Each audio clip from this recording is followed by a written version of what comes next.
Welcome बच्चों, स्वागत है आप लोग का। और आज हम लोग पढ़ने जा रहे हैं हमारा अगला पार्ट हाइड्रोस्टैटिक्स में, which is known as surface tension. बहुत इंपॉर्टेंट प्रॉपर्टी है और बहुत ही इंटरेस्टिंग भी, बहुत मज़ेदार फिनोमेना भी इसमें देखने को मिलते हैं हमें डेली लाइफ में। तो इसको हम समझें उससे पहले हमें कुछ बेसिक टर्म्स हैं जो वाटर हाइड्रोस्टैटिक्स से रिलेटेड हैं या फ्लूइड से रिलेटेड हैं, उसको हम पहले देखेंगे। जिसमें नंबर 1 आता है इंटरमोलिकुलर फोर्सेस। इंटरमोलिकुलर फोर्सेस के लिए सिंपल डेफिनेशन है, it is the force between the molecules of the substance. Molecules के बीच में आपस में जो फोर्स लगता है उनके पॉजिटिव नेगेटिव चार्जेस की वजह से इंटरेक्शन डेवलप होता है, इसी को हम नाम देते हैं intermolecular force. And it is also known as a short range force because इसकी जो रेंज है वो है 10 एंगस्ट्रॉम। यहाँ पर ये मॉलिक्यूल 10 एंगस्ट्रॉम के डिस्टेंस पर होंगे तो एक दूसरे को अट्रैक्ट करते हैं। इसका अगर ग्राफिकल वेरिएशन आपको देखना है तो कुछ इस तरह का है। 10 एंगस्ट्रॉम तक आते आते ऑलमोस्ट जीरो हो जाता है उसके बाद जाने पर, अदरवाइज वहाँ से स्टार्ट होगा और इस तरह का बिहेवियर शो करेगा। नेगेटिव पोर्शन अट्रैक्शन को इंडिकेट कर रहा है। जब मॉलिक्यूल्स 3 एंगस्ट्रॉम से छोटी डिस्टेंस पर आते हैं तो वही अट्रैक्शन इनमें रिपल्शन की फॉर्म में डेवलप हो जाता है, जहाँ सिमिलर चार्जेस ज़्यादा फोर्स से अपोज करना शुरू कर देते हैं। दूसरा टर्म आता है इंटरमॉलिक्यूलर बाइंडिंग एनर्जी। ये तो हमें पता है मॉलिक्यूल्स एक दूसरे को अट्रैक्ट कर रहे हैं, इसका मतलब एक दूसरे से बंधे हुए भी हैं, बाइंड करके रख रहे हैं। जितनी एनर्जी से बाइंड करके रख रहे हैं या जितनी एनर्जी हमें चाहिए उसे सेपरेट करने के लिए, both is known as intermolecular binding energy. The energy with which all the molecules are bound together in the substance, या फिर it is the minimum energy required to separate two molecules of a liquid from each others influence. Its value is different for different substances, जैसे कि water के लिए less है और mercury के लिए मोर। तो हम कह सकते हैं कि intermolecular forces in mercury is much more than that of water. Next is molecular range. Molecular range हम ऊपर जो पढ़ चुके हैं टर्म उसी से रिलेटेड है। It is a maximum distance up to which a molecule and exert some measurable force on other molecules. दो मॉलिक्यूल्स के बीच में फोर्स लगने के लिए जो मिनिमम डिस्टेंस 10 एंगस्ट्रॉम की वैल्यू यानी कि 10⁻⁹ मीटर, ये वैल्यू मॉलिकुलर रेंज कहलाती है। इस रेंज के अंदर अगर पार्टिकल्स रखे हैं तो वो फोर्स लगा सकते हैं, उसके बाहर फोर्स की वैल्यू नेग्लिजिबल मानी जाएगी। और इसी मॉलिकुलर रेंज को अगर रेडियस बनाकर हम एक स्फीयर अज्यूम करें जिसके सेंटर पर एक मॉलिक्यूल है और सरफेस तक भी मॉलिक्यूल्स रखे हुए हैं, तो सरफेस वाले मॉलिक्यूल्स का इन्फ्लुएंस सेंटर पर और सेंटर वाले मॉलिक्यूल्स का इन्फ्लुएंस सरफेस तक होगा अगर आपने मॉलिकुलर रेंज को रेडियस अज्यूम किया है स्फीयर के लिए। इस स्फीयर के अंदर जितने भी मॉलिक्यूल्स आएंगे सबका एक दूसरे पर इन्फ्लुएंस बना रहेगा। और नेक्स्ट टर्म इसमें आती है हमारे पास सरफेस फिल्म या फ्री सरफेस। इसे हम बोलते हैं top most layer of the liquid at rest, जिसकी थिकनेस होती है equal to molecular range. Basically है क्या, ये आप कंटेनर में लिक्विड को अगर देखेंगे तो ये पार्टिकल्स हैं, लिक्विड के मॉलिक्यूल्स हैं, सब एक दूसरे पर फोर्स लगा रहे हैं चारों तरफ से। अगर हम ये वाली लेयर को देखें, ये बीच वाली लेयर, तो इसमें ऊपर से भी फोर्स लग रहा है, नीचे से भी फोर्स लग रहा है। अगर हम नंबर ऑफ मॉलिक्यूल्स चेक करेंगे तो ऊपर भी और नीचे भी दोनों तरफ ऑलमोस्ट बराबर नंबर है, जिस वजह से नेट फोर्स इस पर बैलेंस हो जाता है। लेकिन अगर टॉप सरफेस को देखेंगे तो टॉप सरफेस में अंदर से तो फोर्स लगाने के लिए वाटर मॉलिक्यूल्स हैं या लिक्विड मॉलिक्यूल्स, बट ऊपर एयर के पार्टिकल्स होते हैं जो एयर के साथ कॉन्टैक्ट में हैं, जिनका नंबर बहुत कम होता है। हमने उसको दिखाया भी नहीं यहाँ पर। तो ये जो लिक्विड की टॉप लेयर है, ग्रीन लेयर, ग्रीन से हमने जिसको दिखाया है, इस पर अंदर की तरफ फोर्स लगता है। ये सरफेस एक तरफ से तो फोर्स फील करती है बट दूसरी साइड से नहीं, एयर वाली साइड से नहीं, इसलिए एयर वाली साइड से फ्री रहती है और इसीलिए हम इसको नाम देते हैं फ्री सरफेस। और यहीं से शुरुआत होती है हमारी प्रॉपर्टी सरफेस टेंशन की। सरफेस टेंशन जिसे हम डिनोट करेंगे एस से, और ये एक ऐसी प्रॉपर्टी है बहुत ही मज़ेदार, a property of liquid due to which, by virtue of which the surface of liquid behaves as an elastic stretched membrane and has tendency to contract so as to occupy minimum surface area। जो top surfaces में अंदर की तरफ net force आता है जिस वजह से इसमें टेंशन क्रिएट हो जाती है सरफेस में, टॉप सरफेस में, और इसीलिए हम इसको नाम भी देते हैं सरफेस टेंशन, जिसकी वजह से ये मिनिमाइज़ करने की कोशिश करती है अपने आप को, मिनिमम सरफेस एरिया ऑक्यूपाई करने की कोशिश करती है। जिस प्रॉपर्टी से ऐसा होता है उसी को हम नाम देते हैं सरफेस टेंशन। इसको मैथमेटिकली मेजर करने के लिए हमने ये किया है कि ये सपोज़ एल लेंथ की सरफेस है, यहाँ पर एक इमेजनरी लेंथ एल हमने अज्यूम कर ली है, उस पर अंदर की तरफ कुछ फोर्स लग रहा है एफ, तो आप रेशो कर देंगे force acting per unit length. इसे हम मैथमेटिकली मेजर करने के लिए इस्तेमाल करते हैं सरफेस टेंशन को। तो इसका फॉर्मूला बन जाता है एफ अपॉन एल, या कभी कभी हम एफ अपॉन 2L भी रखेंगे। इस बात को ध्यान रखेंगे, अगर एक फ्री सरफेस आती है, जैसे ये लिक्विड इन कंटेनर का केस है, इसमें सिर्फ ऊपर से फ्री सरफेस बनी है, अगर एक फ्री सरफेस है तो S is equals to F upon L, और अगर दो फ्री सरफेस होंगी, कभी कभी ऐसी सिचुएशन भी आपको मिलेगी, दो फ्री सरफेस होंगी तो F upon 2L। Maximum 2 free surface का ही केस होगा। ऐसा यूनिट हम फॉर्मूले से बनाएंगे तो फोर्स के लिए न्यूटन, डिस्टेंस के लिए मीटर, इट बिकम्स न्यूटन पर मीटर। और डायमेंशनल फार्मूला, ये कॉन्सेप्ट आप पहले ही देख चुके हैं। आगे बढ़ाते हैं इस कॉन्सेप्ट को। नेक्स्ट हमारे पास आता है कॉन्सेप्ट ऑफ सरफेस एनर्जी, जिसमें डिफाइन किया जाता है इसे the amount of work done in increasing the surface area of the liquid. जैसे कि आप इमेजिन करेंगे तो ये हमने एक फ्रेम बनाया है जिसमें ये वाली side, A B side slider के फॉर्म में है, इसे हम स्लाइड कर सकते हैं लेफ़्ट राइट।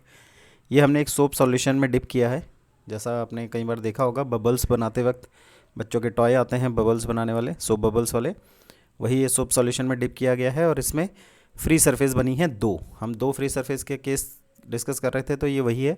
इसमें ये फ्रंट साइड से भी एयर के कांटेक्ट में है, और अगर आप बैक साइड से देखेंगे तो वो भी एयर के कांटेक्ट में होगा। दो साइड से एयर का कांटेक्ट, जिस वजह से यहाँ पर दो फ्री सरफेस आ जाती हैं। अच्छा, इसमें ये ग्रीन कलर से जो हमने दिखाया है ये टेंडेंसी है to reduce area because of surface tension, लेकिन हम इसको सरफेस टेंशन के अगेंस्ट में फोर्स लगाकर इसको एरिया को इंक्रीज़ करा रहे हैं। यहाँ पर हमने ए बी पोजीशन से ए डैश बी डैश पोजीशन तक पहुँचा दिया है स्लाइडर को, डिस्टेंस एक्स तक, और ये वाला जो पोर्शन है ये एरिया इंक्रीज इन एरिया है। टोटल एरिया पूरा माइनस कर देंगे इनिशियल एरिया, तो ये वाला जो दो रेड स्लाइडर के बीच में आ जाएगा A B B dash A dash, this is increase in area. तो इतना एरिया बढ़ाने के लिए हमें सरफेस टेंशन के अगेंस्ट में वर्क करना पड़ता है। That work is stored in the form of surface energy and that is known as surface energy. So definition के बेसिस पर हम इसकी डेरिवेशन करने जा रहे हैं, एक छोटा सा एक्सप्रेशन बनाएंगे। There is a soap film of surface tension S, there is a slider AB of length L, and to increase the area of the soap film we have to pull the slider from position AB to A dash B dash against the force of surface tension. Work done का formula force into displacement, force F displacement x, जो force F होगा वो surface tension के फॉर्मूले से है। surface tension का formula S is equals to F upon 2L for two free surface, तो यहाँ से force को हम क्रॉस मल्टीप्लाई करके बना सकते हैं S into 2L, वही हमने यहाँ रख दिया है S into 2L into x. L into x अगर आप देखेंगे तो this is L, this is x, L into x is increase in area, तो एल इंटू एक्स को हमने ए कह दिया इंक्रीज इन एरिया, और ये 2 से मल्टीप्लाइड है।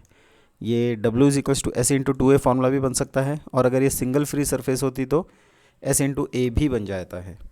तो यहाँ पर आ रहा है this work is stored as surface energy, तो सरफेस एनर्जी का फॉर्मूला बन जाता है surface tension into increase in area, या surface tension into twice of increase in area depending upon the type of free surface.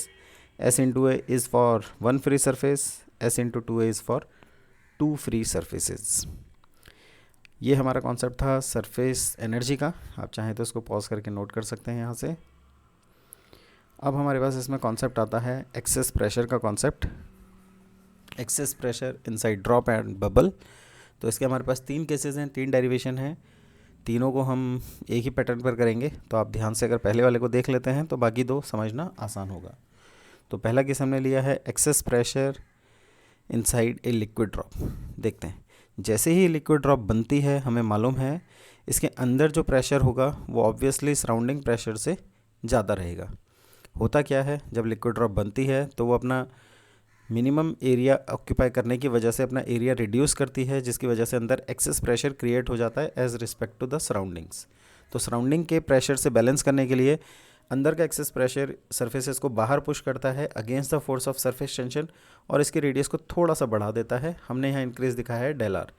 जो solid line है, solid sphere है, that is original shape और original radius are दिखाया है, और जो डॉटेड्स हमने दिखाया है ये न्यू एरिया जो बनेगा, new radius r plus del r की फॉर्म में।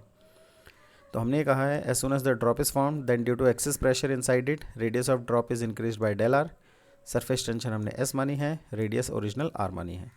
तो कॉन्सेप्ट ये होगा डेरिवेशन करने का कि जो वर्क डन किया गया है एक्सेस प्रेशर के through that will be stored in the form of surface energy. तो वर्क डन और सरफेस एनर्जी को निकाल कर इक्वेट कर देना है हमें। शुरू करते हैं। पहला स्टेप हम करने जा रहे हैं वर्क डन का। वर्क का फॉर्मूला फोर्स इनटू डिस्प्लेसमेंट है। एक्सेस प्रेशर का फोर्स F लगा है, डिस्टेंस जो मूवमेंट हुआ है वो डेल आर हुआ है, increase in radius.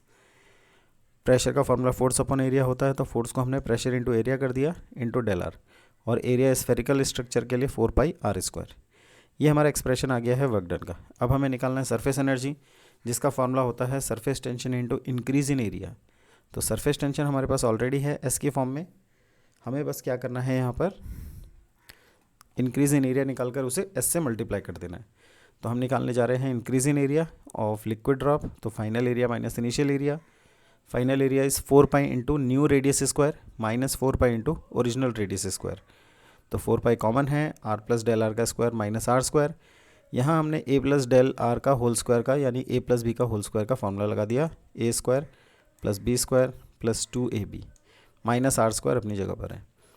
Del are square क्योंकि बहुत छोटा है, डेल आर एक्चुअली ऑलरेडी पहले से ही छोटा था, स्क्वायर करने पर और छोटा हो जाएगा, so we can neglect this very small term del are square. तो हमारा ए का फॉर्मूला बनता है 4 पाई एज इट इज़ है, 2r del r as it is आ जाएगा और ये बन जाएगा 8 पाई आर डेल आर। तो जो सरफेस एनर्जी है E is equals to S into A बनता है, S into increase in area हमने सब्सटीट्यूट कर दिया है यहाँ पर, और इसी को हम वर्क के साथ इक्वेट कर देंगे। जब हम इसे इक्वेट करते हैं तो जो टर्म कैंसिल हो रही है वो यहाँ डेल आर कैंसिल हो रहा है, एक आर कैंसिल हो रहा है, पाई कैंसिल हो रहा है और 8 4 से कैंसिल हो रहा है 2 टाइम्स। तो हमारा एक्सेस प्रेशर का फॉर्मूला बन जाता है 2s अपॉन आर। ये हमारा पैटर्न है access pressure inside liquid drop निकालने का। होपफुली समझ में आ गया है आपको। ऐसे ही बाकी की 2 डेरिवेशन है हमारे पास, excess pressure inside liquid air bubble and soap bubble. तो देखते हैं क्या है next. Excess pressure inside soap bubble की बात करने जा रहे हैं। यहाँ ये 2s अपन आर की जगह 4s अपन आर आ जाता है। 2 एक्स्ट्रा सिर्फ इसलिए है क्योंकि यहाँ पर हमारे पास एक्सेस प्रेशर कैलकुलेट करते वक्त 2 फ्री सरफेस आएंगी। तो हमने माना है there is a soap bubble of radius R, surface tension as shown in figure. यहाँ भी रेडियस आर है, डेल आर तक बढ़ रही है, अंदर ये खाली है एयर, बाहर भी एयर, तो 2 फ्री सरफेस हो जाती हैं। डेरिवेशन करने का तरीका वही रहेगा, work done force into displacement F into del R, F is pressure into area, area is 4 pi are square because of spherical shape. अब की बार यहाँ जो हम इंक्रीज इन एरिया निकाल रहे हैं उसको final area minus initial area तो कर रहे हैं, बट ये 2 हमने एक्स्ट्रा पहले से ही रख दिया है। तो इस 2 को यहाँ पर रखने का कारण है क्योंकि यहाँ पर ये 2 फ्री सरफेस होती हैं। तो 2 इंटू बाकी का पैटर्न पहले की तरह है, आप स्टेप्स फॉलो करेंगे, मैथमेटिकल एक्सप्रेशन है, डेल आर स्क्वायर जब आएगा तो उसको इग्नोर किया जाएगा और ये 16 पाई आर डेल आर बन रहा है इंक्रीज इन एरिया। इसको हम सरफेस टेंशन से मल्टीप्लाई कर देंगे तो आपका एक्सप्रेशन एनर्जी का आ गया, वर्क डन का पहले से ही था, इक्वेट करेंगे तो एक्सप्रेशन जो कैंसिल हो जाएगा, उसके बाद हमारे पास एक्सप्रेशन बचेगा 4s अपॉन आर।